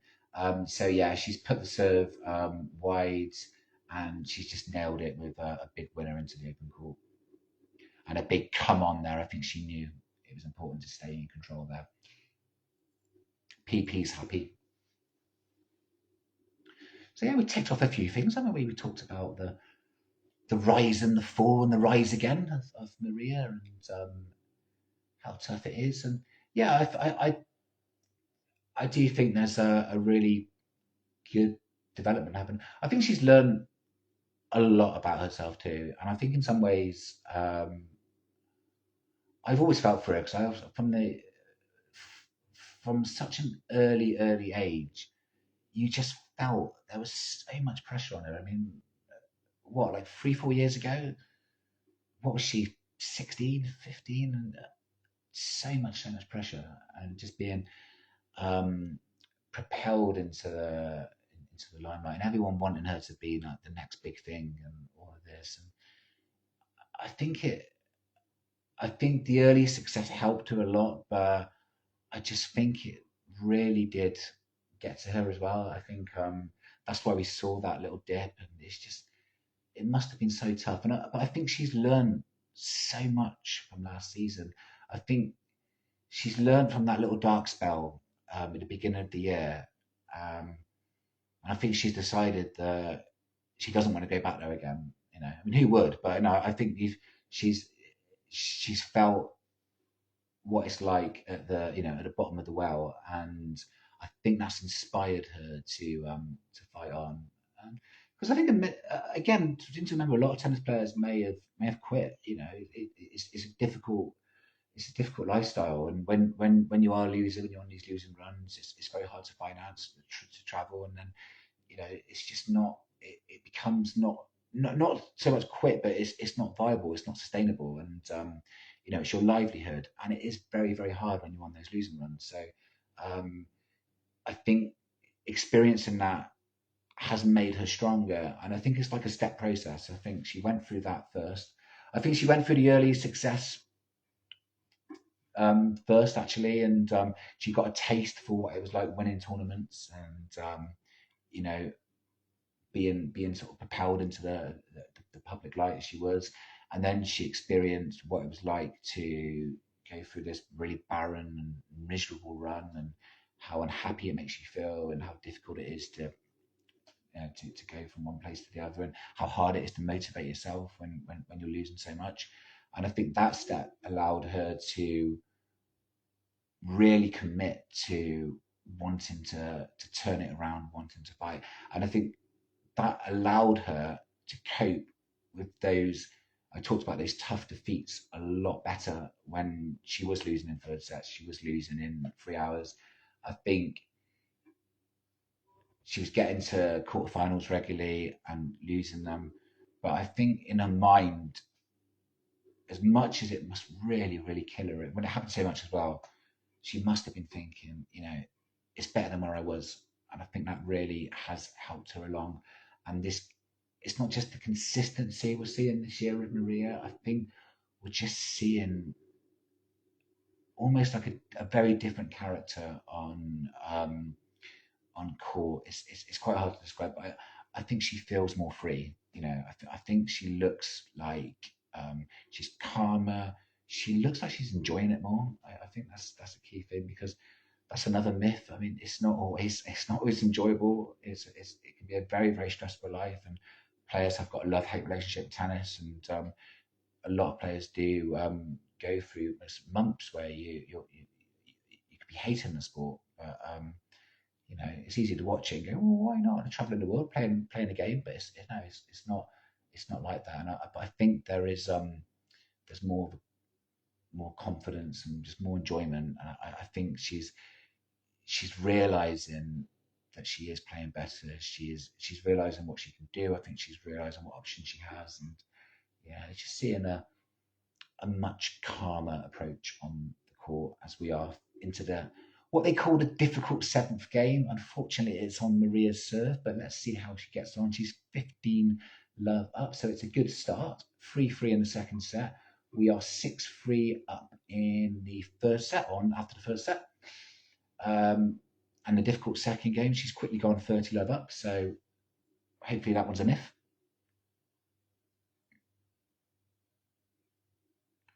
Going to talk about grass, won't we, PP? We can still do. It's still on the menu. We'll see how Maria gets on. We really hope that she does this in straight sets, because the back is getting a little bit sore now, from a selfish point of view. Oof. But if you were not with us earlier, we were talking a lot about Oana Simeon and her Court Chronicles article. If you were with us, we won't repeat it all, but we will remind you that you can read that lovely article on her blog. There is a link to Oana Simeon's blog on our what's it called? Bio. Sorry, modern tech. Bio. Yeah, bio. You've got all of it on the bio. You've got this match. There's a link to formerly the ITF website, now World Tennis website, but the link will still work. You've got a link to Anna Simeon's blog to read her wonderful article, and you can watch this match. It's your day planned, isn't it? Or you can listen to us very tiredly trying to talk our way through it. But no, it's great to see Maria playing so well. It's been a good performance. We'll just nip into this game now, because it's gone 30-15, so we just got to make sure that we get home and dry.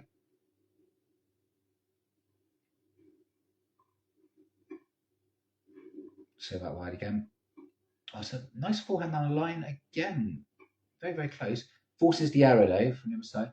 She's got a hand on her hip, Karantash, and she's looking at it. But I think it didn't look too cleanly struck, but it definitely landed in. So I think the reaction there from Karantash is sort of why didn't I do more with that? But yeah, we're 40-15 up.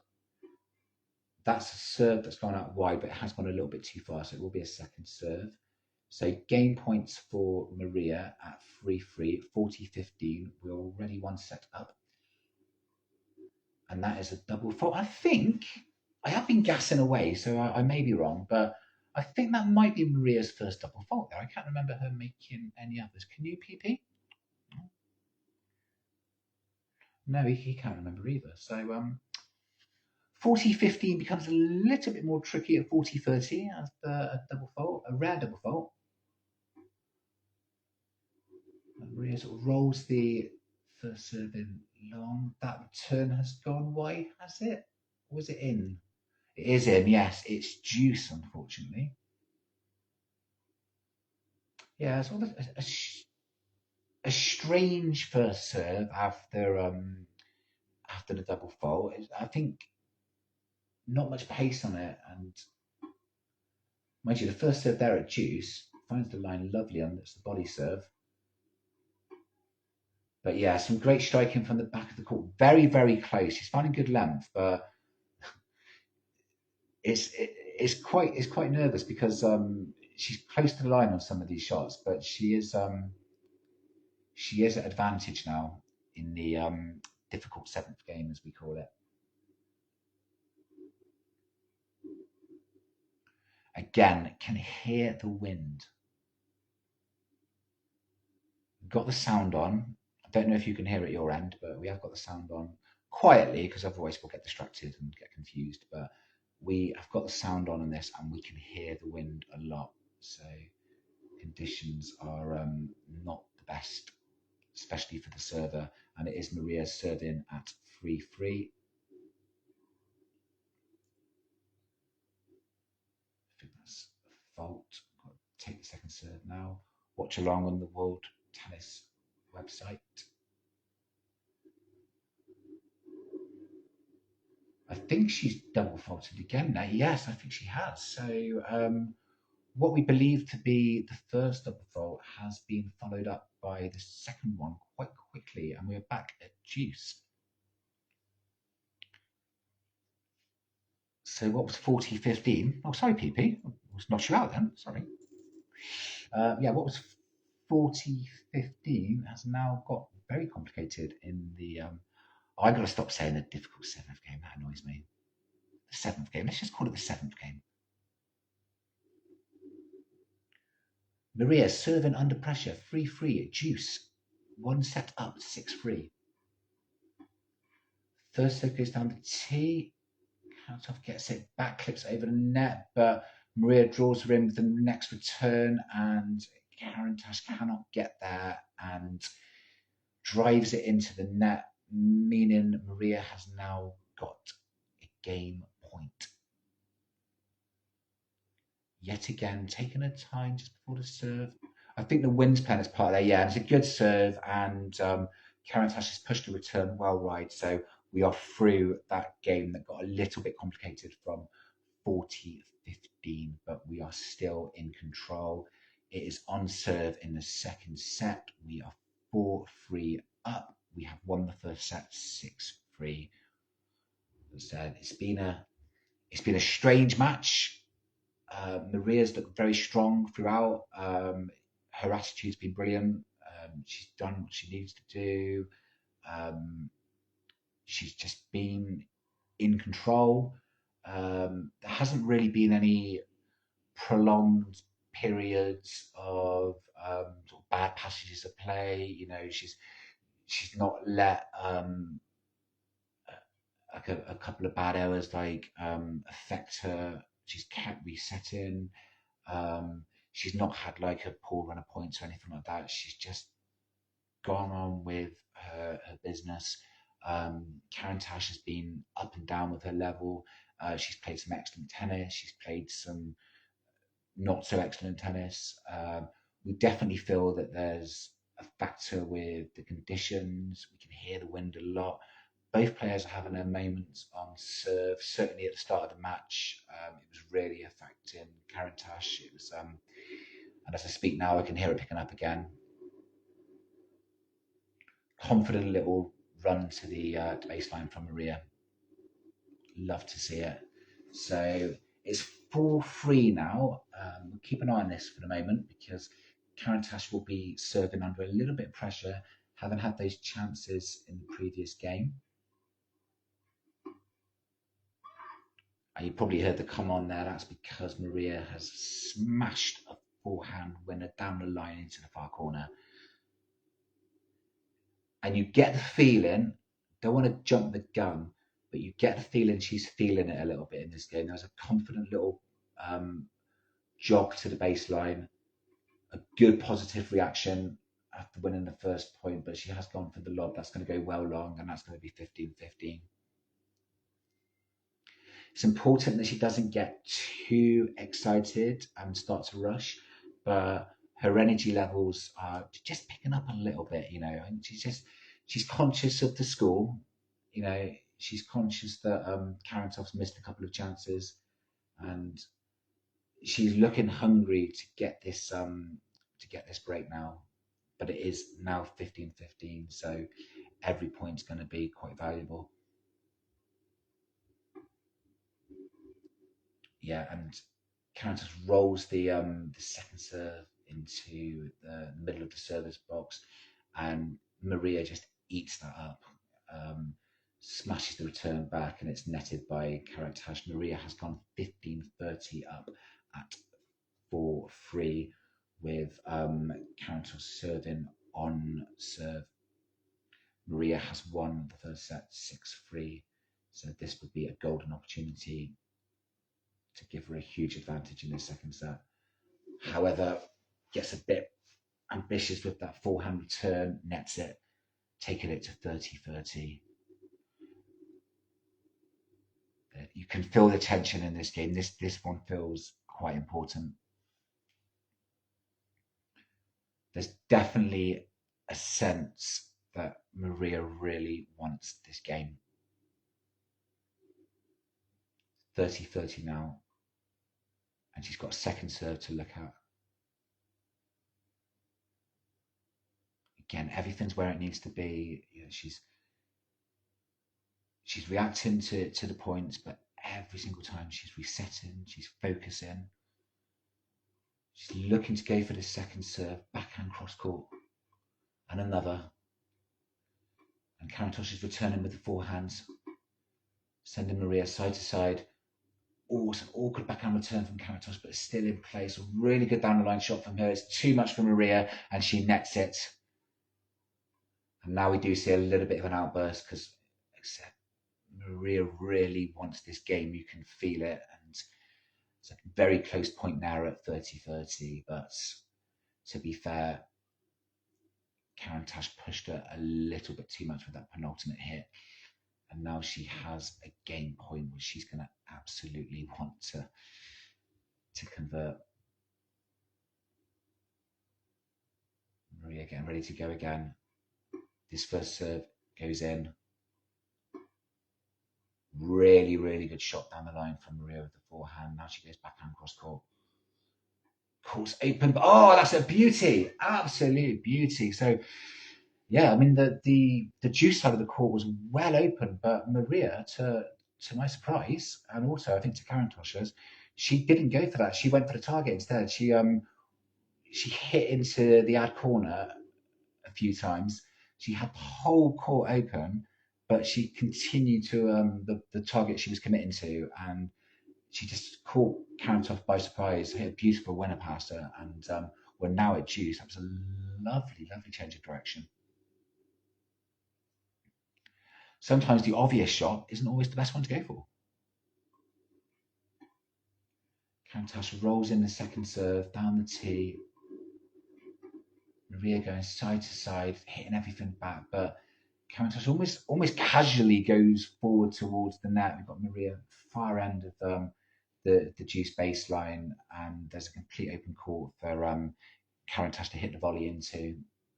I mean, she just made that look so casual. Then Maria was doing all the running side to side and drawing this. Countess almost like strolled to the net and just hit into the space that she'd created earlier in the point. So now she has a game point in this 4-3 on serve.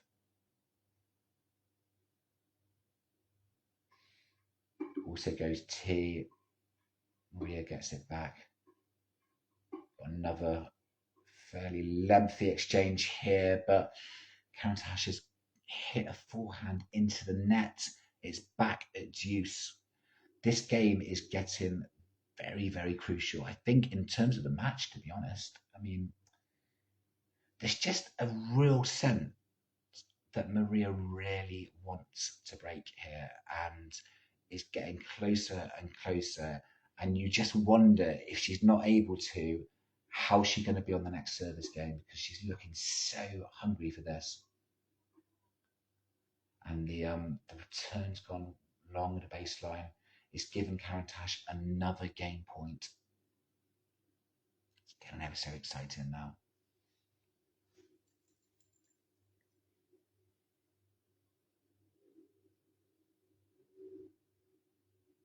Hear that wind again picking up.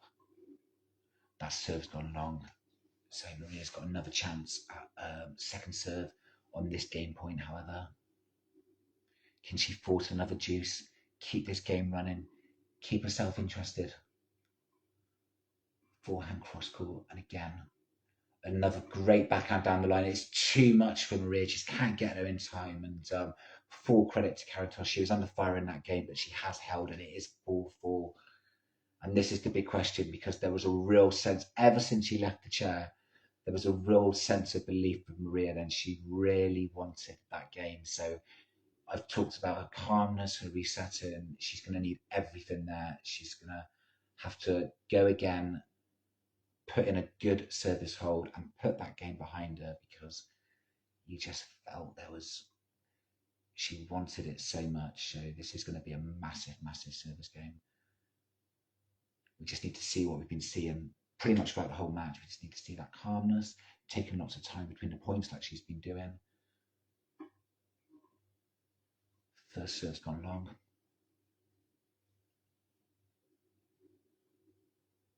PP's getting really nervous now.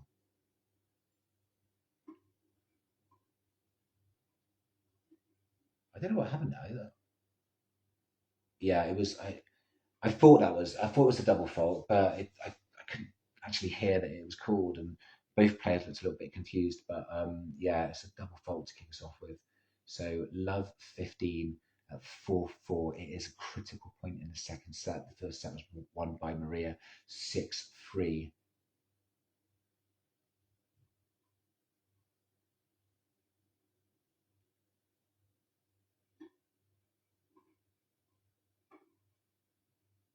Serve goes out wide. Powers the backhand down the line.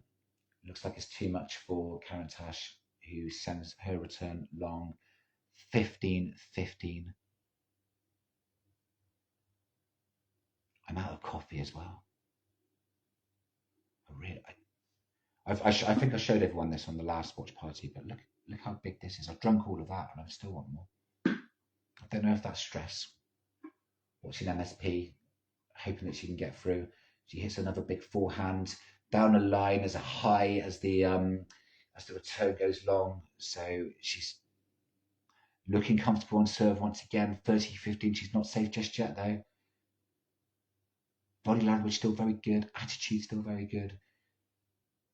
Consistency about Maria that we've maybe not always seen in the last year. A testament to how well she's been performing this season. Why she's had so much consistency, so much success. Why she's in our Romanian top 10 now as well. And a little fist pump as she goes 40-15 off another return is netted. So again, these are the plot points. It's not just in this match, but it's in her journey, it's in her career. These are the moments in these matches where she's really, really, I don't know if change is the right word, but improving perhaps. And she's managing big moments and managing the disappointment. And I think I talked a little bit about this in a slightly different way with Gabby Rousse's match, but it's managing what's happening outside of the matches, inside of the matches. I think it's a similar sort of thing because with Maria, we talked earlier about she's had so many matches where she's just held. Come on, yeah, she's had so many matches where she's lost um, epics. She's lost matches where they've been like 3 or 4 hours long, sometimes in very hot conditions as well. And she's lost in final set tie breaks. She's had matches where she's maybe been a set and a double breakup or something like that, and she's lost that too. And she's had so many of those. And as I said earlier, she always gets up for work the next day, and she always fights, and she always, she's right back at it. And I think in a similar way to what I said in the Gabby Rousseau match, what we're seeing now is that inside of the matches too. I think she's handling the adversity inside of the matches much better than she has done in the past. She's not allowing a long game with a number of opportunities to break affects her next service game. She is resetting, she is focusing, she is keeping the body language perfect, she's keeping the calmness perfect, she is concentrating, and she is trying to, she's trying to execute her game plan as best she possibly can. And she's not panicking when the game plan's going south at certain times. So she's just, in other words, she's managing the points and she's managing the games much better than she has done in the past. And I think she's learned how to do that from the way that she's managed the tour, really, the way that she's managed the matches, the way that she does reset after losing a tough match. And she doesn't allow that to get to her. She's prepared to do it again. And I think that's made her such a better player, and it's made her more consistent. And what we're seeing this year, and I said this at the beginning too, we're seeing a player winning in straight sets a lot more than she did last year. She's evolving, she's learning how to control these matches better. She steps in now, good little volley, but good defense from Karatancheva. I was going to say that she's just netted the return, but she had Maria at the net. She moved into the forecourt, went for a sort of drive volley with the forehand, but she's netted that, and it's a good job too because Maria would have been a sitting duck, but she's not. She is love 15 up, and it is 5-4 now. So all of the pressure is on this Karatancheva service game. Maria really wanted that last break. She's got another chance to really go for it in this one, and this one will be even more golden because this will win her the match. As Karatancheva once again struggles with that ball toss, ball thrown in the air, you can hear the wind, and she's going for that first serve now. It does go well long, so all the pressure is on her right now. It's love 15, 4-5, second serve. Maria feeling it once again, knows that if she can do it this time, that's the match. And it's a backhand down the line return. I think yes. I thought the initial one had gone long, and it had. I think there was a bit of a strange reaction from Maria, making it look like the ball was still in play, but the return from Karatas was long, and it is now love 30. So we are 2 points away from winning this match. 6-3, 4-5 on the Karatas serve. Maria is love 30 up. She is 2 points away. All the pressure is on Karatas. Tense moments.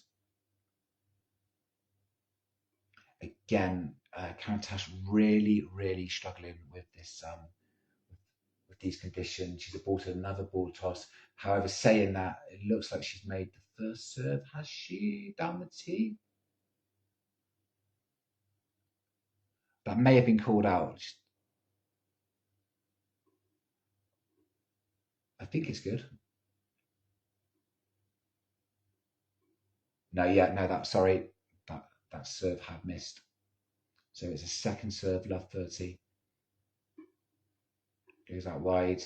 Maria gets a little bit hungry with the backhand return, drives it into the net. just sense you can sense the tension. Here comes a fairly moderately paced second serve. Yum yum. Start the engines. But no, she got a little bit too keen there. She absolutely crunched that one into the net. So still got the advantage at 15-13. That's a good serve down the tee from Karatancheva. She's looking to move in, pushing Maria out. That's a good return from Maria.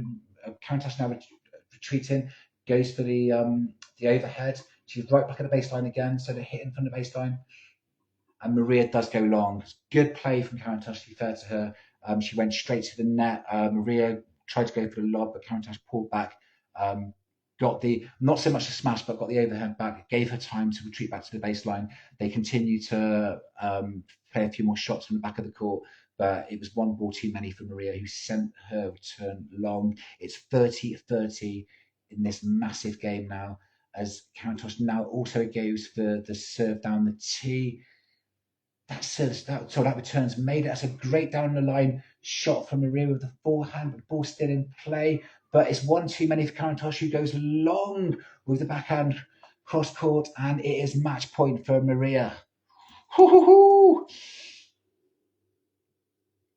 Oh my God, if only I had a bit more coffee left. I've got water. I mean, I should really be drinking that. That's what the doctors would be saying, isn't it? Apples and water. That's not a life. Oh, we are at match point. 6-3. 4-5, 30, 40. It is a break point. It is a match point. The pressure is on Karatancheva. Big moment in this. Big moment. She makes the first serve. It goes out wide. We're into another extended rally. Maria controlling from the back of the court, hitting forehands and backhands cross court. Both players push each other side to side. Maria sees an opening, goes down the line with a forehand, and it is netted. We have done it. Come on. Hey! Hoo-hoo-hoo. Well, we had a little bit of drama in the end of that one. Oh my God. Oh yeah, it's a great match point there. Really a lot of variety from both there. But yes, great. I mean, wasn't the clean winner, but it was so powerful. She hit a big forehand down the line off the back of that exchange, and Karatancheva just drove it into the net, and Maria is into the semi-finals. And that was an excellent effort. Really good match from Maria. Like I said, her opponent, credit to her, she's a little bit up and down. She'd probably want the first 30, 40 minutes again if she had a chance. But she really did. I think of the two players, it sounded like it was a bit windy. I think she's the one that struggled with the conditions a lot more than Maria. I think Maria was focused. She was concentrated. She played with a lot of variety. She dealt with adversity extremely well. She managed some awkward moments. She managed some disappointments of having opportunities to break in long games, but still being able to hold serve confidently in the next one, as we just saw. And yeah, I just think it was a thoroughly professional and mature performance from Maria Sharapova today. Extremely happy for her. That was a brilliant win. And good luck to her into the semi-finals, which, remember, you can watch on the World Tennis website, formerly ITF. So thanks to everyone for joining. Hope you all enjoyed it, and hope we did our best for Maria. We are hard today, a little bit tired, as we've been going backwards and forwards to Wimbledon all week. So we long days and short nights and lots of traveling. So probably wasn't as